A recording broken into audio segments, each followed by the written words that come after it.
Hello everyone and welcome back to our channel. Today we're diving into the intricate world of international trade finance. Have you ever heard of a letter of credit? If not, don't worry, you're in the right place. And if you have, stick around because we're going to demystify everything about it. A letter of credit is a formal commitment from a bank guaranteeing that the buyer's payment to a seller will be received on time and for the correct amount.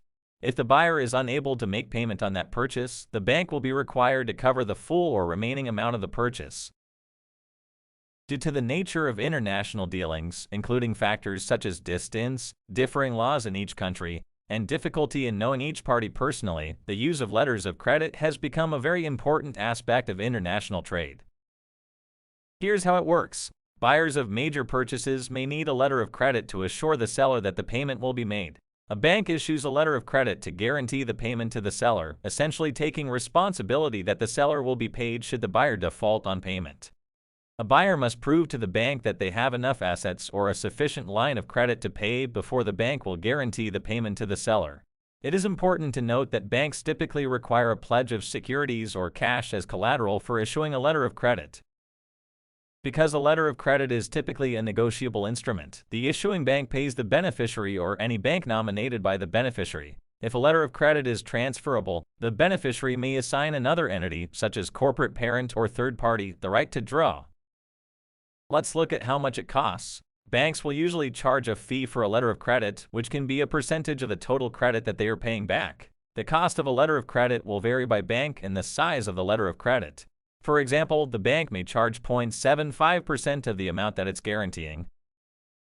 Fees can also depend on the type of letter. In an import-export situation, an unconfirmed letter of credit is less costly. A confirmed letter of credit may have higher fees attached based on the issuing bank's credit strength. Here are 5 types of letters of credit that we are going to discuss. The first is a commercial letter of credit. This is a direct payment method in which the issuing bank makes payment to the beneficiary. It is issued on behalf of the company acquiring the supplies. Ensures that supplier/seller is paid for the services and/or goods they provide, and that buyers receive the goods or services promised. This can be an important tool when doing business internationally or working with a new supplier.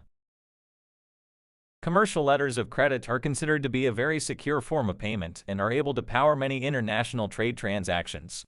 The parties involved typically have every reason to believe the deal is solid thanks to the bank's participation.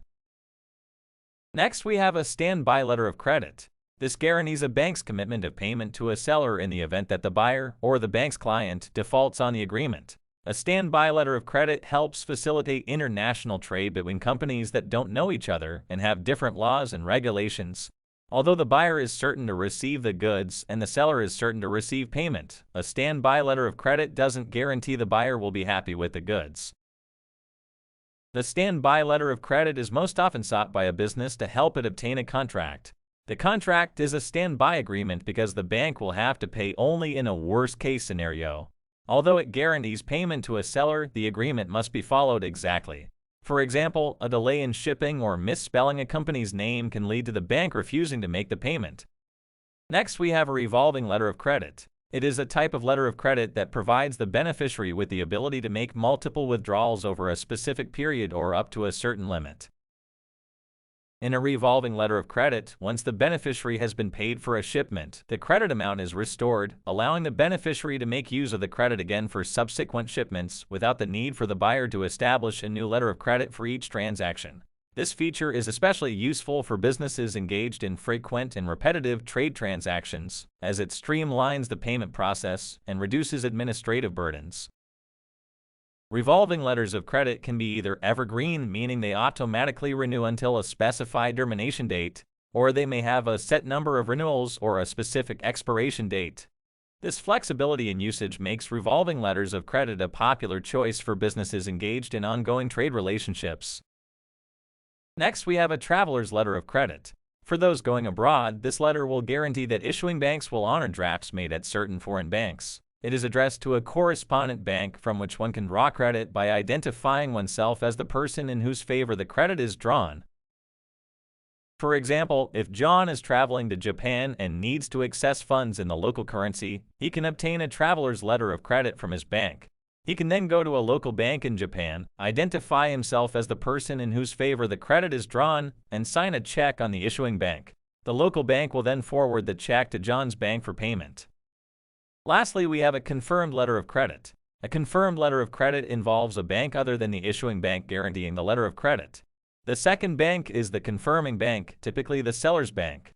The confirming bank ensures payment under the letter of credit if the holder and the issuing bank default. The issuing bank in international transactions typically requests this arrangement. The main advantage of a confirmed letter of credit for the beneficiary is the additional assurance of payment from the confirming bank, which may be particularly valuable when dealing with unfamiliar or less creditworthy issuing banks. However, the confirmed letter of credit also imposes additional costs and responsibilities on both the issuing and confirming banks, so it may not always be necessary or practical for every transaction.